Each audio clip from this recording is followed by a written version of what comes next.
Hey, Reddit. I never thought I'd be posting here, but life has a way of throwing curveballs when you least expect them. I, 34M, have been married to my wife, Emily, 31F, for 6 years. From the outside, we looked like the perfect couple. People envied our relationship. We had inside jokes, spontaneous weekend trips, and a shared love for old-school horror movies. I thought we were happy. Looking back, I realized the cracks were always there, I just refused to see them. Emily has always been a bit difficult. She can be condescending, dismissive, and manipulative when she doesn't get her way. But I chalked it up to her strong personality. I told myself that's just how she is. Things started to shift about 6 months ago. It was little things at first. She became more secretive with her phone, always tilting the screen away when I walked by. She started dressing up more when she went out, claiming she wanted to feel good about herself. And then there were the nights she'd come home late, blaming work even though I knew her job never kept her past 6. I wanted to trust her. I really did. But something in my gut told me something was wrong. At first, I tried to ignore it. Maybe I was just being paranoid. Maybe I was overthinking things. But then she started acting even weirder. One night, Emily was in the shower, and her phone lit up on the nightstand. A message from someone named Ava popped up. It was just a simple, "Can't wait to see you again." My stomach dropped. Now, I know what you're thinking, maybe it really was just a friend. But here's the thing, Emily doesn't have any close friends named Ava. I've met all her friends. We've had dinners with them. And none of them ever sent her texts with hearts before. I stared at the phone, debating whether to look at the message. I knew it was a violation of her privacy, but something deep inside me was screaming that I needed to check. I picked up her phone.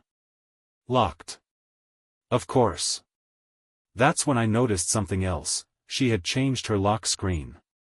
It used to be a picture of us on vacation. Now? Just some generic beach photo. No personal touch. No reminder of us. I put the phone down before she came back. But my mind was already racing. Something was going on. I just didn't know how bad it really was yet. After that night, I couldn't shake the feeling that something was off. But I didn't want to jump to conclusions without proof. So, I started paying closer attention. Emily's behavior became even more suspicious. She was suddenly obsessed with her phone, clutching it like it was a newborn baby. She'd take it with her everywhere, even to the bathroom. If I so much as glanced at it, she'd snap, "Why are you being nosy?" Then came the late nights. She started working overtime at least twice a week, something she had never done before. When I asked about it, she rolled her eyes and muttered something about a big project and how she didn't have time to deal with my insecurities. That was another thing, she started flipping things on me. If I asked a simple question, she'd act like I was suffocating her. If I told her I missed spending time together, she'd say I was being too needy. And when I asked if we could have a date night, she laughed and said, "You're acting like we're in high school. Grow up." But the final straw came 2 weeks later. I decided to do something I had never done before in our entire relationship. I followed her. I never thought I'd be the type of guy to follow his own wife. It felt wrong, like I was betraying her trust. But deep down, I knew the real betrayal was happening on her end. So one Thursday night, when she said she had to stay late at work, I waited. I acted normal, kissed her goodbye, and then 20 minutes after she left, I got in my car and followed her. Her office was only a 15-minute drive away. But guess what? She didn't go there. She took a completely different route, heading to the other side of town. My hands were sweating on the steering wheel, my heart pounding so hard I thought it might crack my ribs. Finally, she pulled into the parking lot of a hotel. Not a restaurant. Not a bar. Not some late-night errand. A freaking hotel. I parked a few spaces away, watching as she sat in her car for a few minutes, looking around like she was making sure no one was following her. Then, she grabbed her purse and walked inside. I couldn't move. My brain was short-circuiting, trying to convince me I was imagining things. Maybe she was meeting a friend? Maybe there was some totally innocent explanation. But let's be real. There was only one reason a married woman would sneak off to a hotel at 9 p.m. on a Thursday. I wanted to storm inside. I wanted to scream.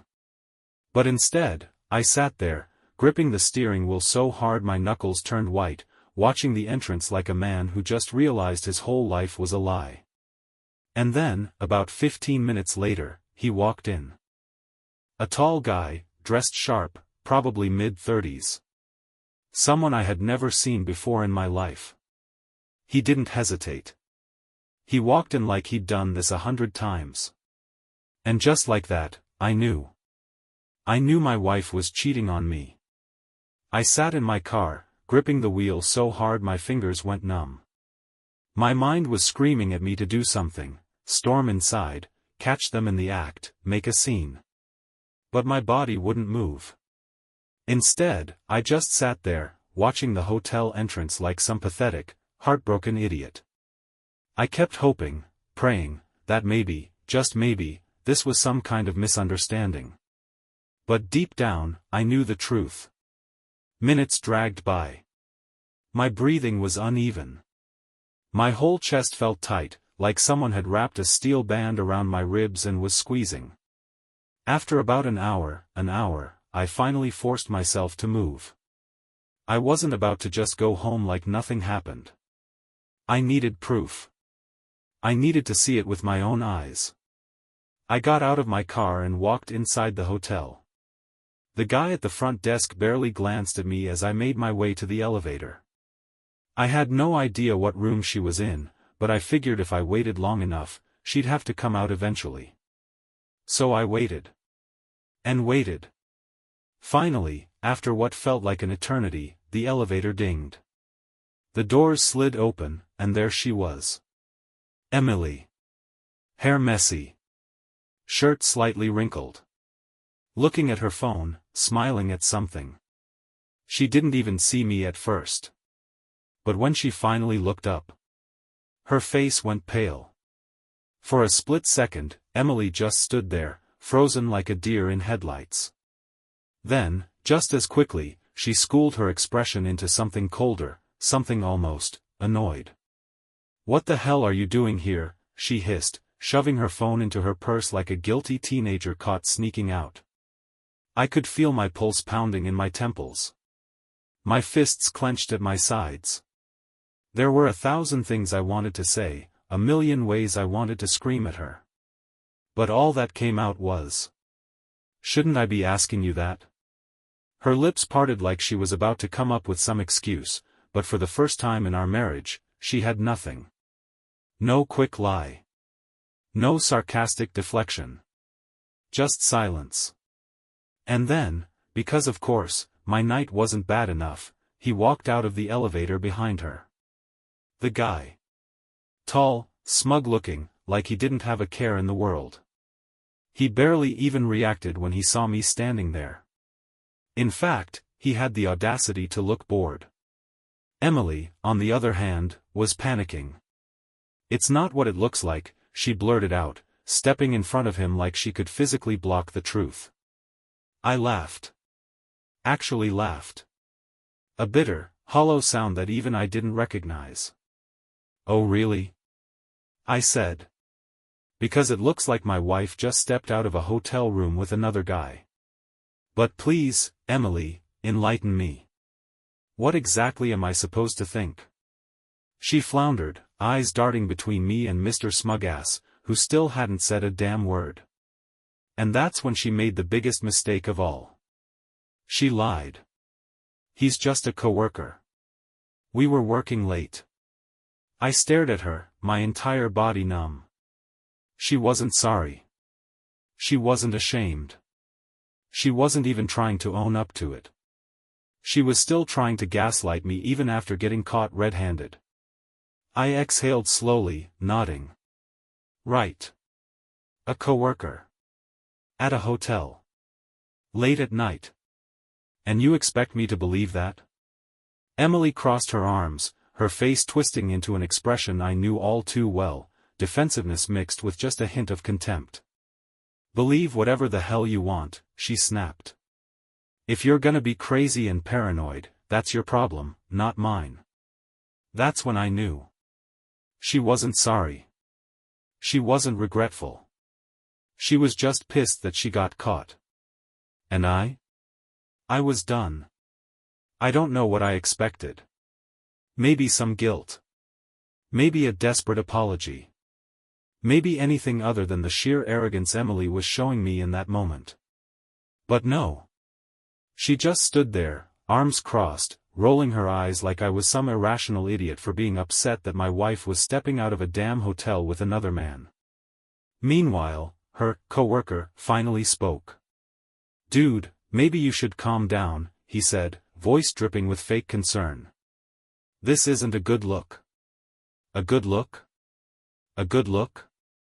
I took a step forward before I even realized what I was doing, and for the first time, he looked nervous. Emily immediately grabbed my arm. Oh my God, don't embarrass yourself, she hissed under her breath, like I was the one making a scene. I yanked my arm away. Embarrass myself? I barked. Are you serious right now?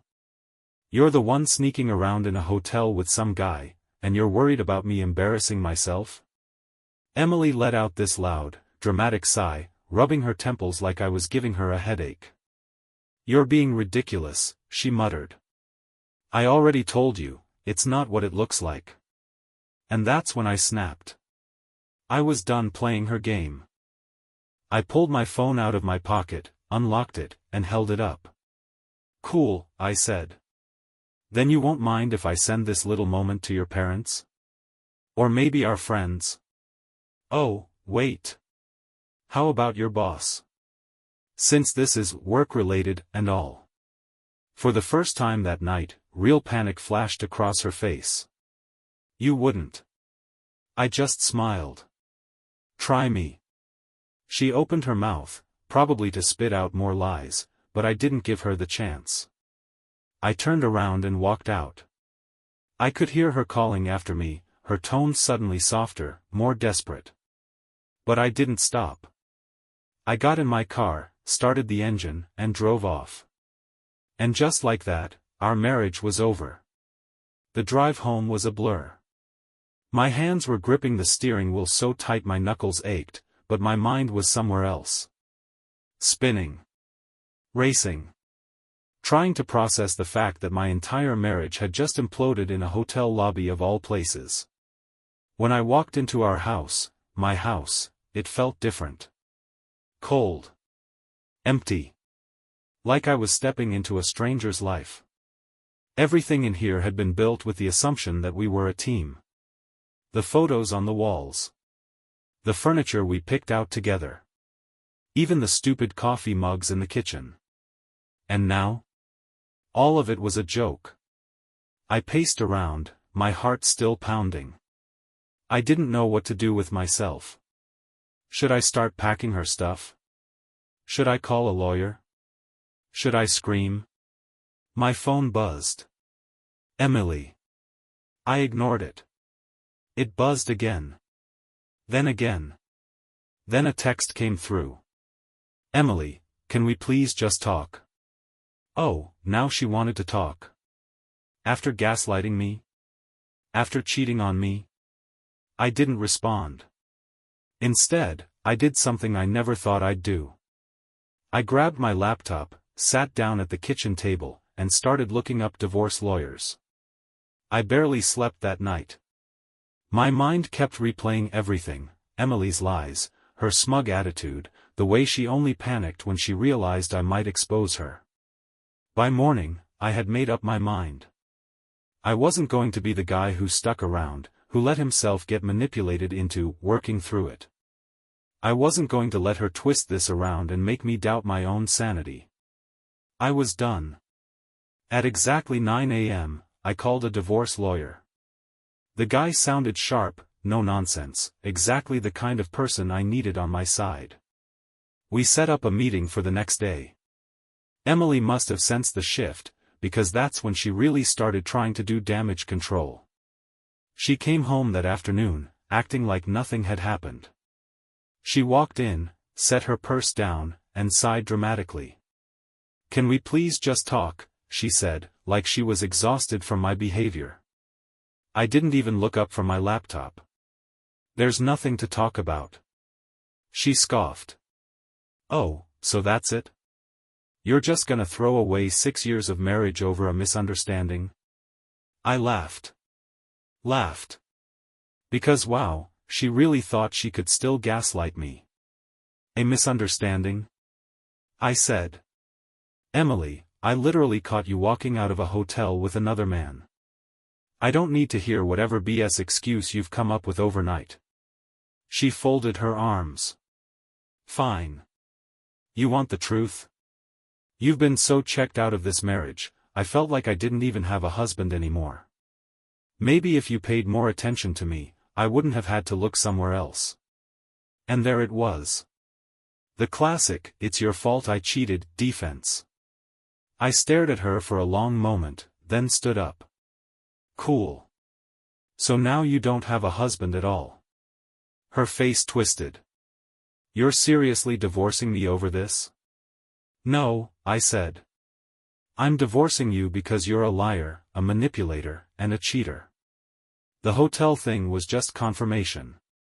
And with that, I walked out of the room. Emily didn't take the divorce news well. At first, she tried bargaining. She promised therapy, swore she'd cut all contact with her coworker, even tried the whole "I made a mistake, please don't throw this away" speech. But it was all empty. She wasn't sorry she cheated. She was sorry she got caught. When bargaining didn't work, she switched to anger. She ranted about how I was overreacting, how I was too weak to fight for our marriage. She even tried blaming me again, saying I pushed her away. I didn't engage. I had nothing left to say to her. The divorce process itself was brutal, but I had a good lawyer, and luckily, we had no kids. Splitting assets was the only real fight, and Emily tried to milk that for all it was worth. She acted entitled to things she didn't even care about just to spite me. In the end, she got what she wanted, half of everything. And I got what I wanted, freedom. Final thoughts and advice. It's been a few months now. The divorce is final. Emily has already moved on, shocker. From what I hear, things didn't work out with Mr. Hotel Guy. Apparently, he wasn't looking for a long-term thing, just a married woman with poor judgment. As for me, I won't lie, this whole thing wrecked me for a while. Finding out your wife is capable of lying to your face while sneaking around behind your back. It messes with your head. But I've come out of this stronger. Wiser. If you're reading this and going through something similar, here's my advice. Trust your gut. If something feels off, it probably is. Don't let yourself be gaslit. Cheaters love to make you feel like you're crazy. You're not. Know your worth. No one deserves to be treated like an afterthought. If they cheat, walk away. Because in the end, you're not losing them.